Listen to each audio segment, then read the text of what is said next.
യേശുവിന്റെ ഭാഷയിൽ പറഞ്ഞാൽ എന്റെ ആലയം പ്രാർത്ഥനാലയം എന്ന് വിളിക്കപ്പെടും. നിങ്ങളോ അതിനെ കള്ളന്മാരുടെ ഗുഹയാക്കി തീർത്തിരിക്കുന്നു എന്ന്. പാവങ്ങളെ കാശിന് വേണ്ടി ഞെക്കിപ്പിഴിയുന്ന ആ വല്ലാത്ത കാളകളുടെ അപശബ്ദം, അമ്മ കച്ചവടക്കാരന് അതിനുവേണ്ടിയുള്ള വിലപേശൽ, അങ്ങനത്തെ ഒരു വല്ലാത്ത ദുർഗന്ധപൂരിതമായ അവസരം. അവര് വീർപ്പ് മുട്ടി, മനസ്സ് മടുത്തു, അവര് പുറത്തിറങ്ങി. അവരാരോ ഒരാൾ പറഞ്ഞു, ഇടാ മാഷിക വരും, വീണ്ടെടുപ്പുകാരൻ വരും. അവൻ വരുമ്പോ ഇതിനെല്ലാം പൊറുതി ഉണ്ടാകും, ആവതി ഉണ്ടാകും. അങ്ങനെ കാത്തിരിക്കുന്ന വേളയിലാണ് ആ വാക്യം വായിച്ചതൊക്കെ. പിറ്റേന്ന് യേശു യെരൂശലേമിലേക്ക് വരുന്നു എന്ന് കേട്ടിട്ട് കയ്യിൽ കുരുത്തോലയുമായി അവർ അവിടേക്ക് ചെല്ലുകയാണ്. അന്ന് ക്രിസ്തുവിനെ കുറിച്ചുള്ള മറ്റൊരു പ്രവചനം കൂടെ നിവർത്തിയായി.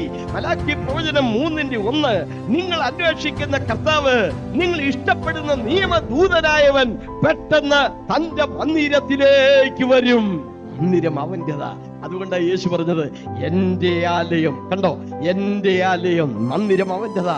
അവയെ ശുശ്രൂഷകന്മാർ കേവലം വേലക്കാർ മാത്രമേ, അതിന്റെ ഉടമസ്ഥൻ യേശു ക്രിസ്തുവാണ്.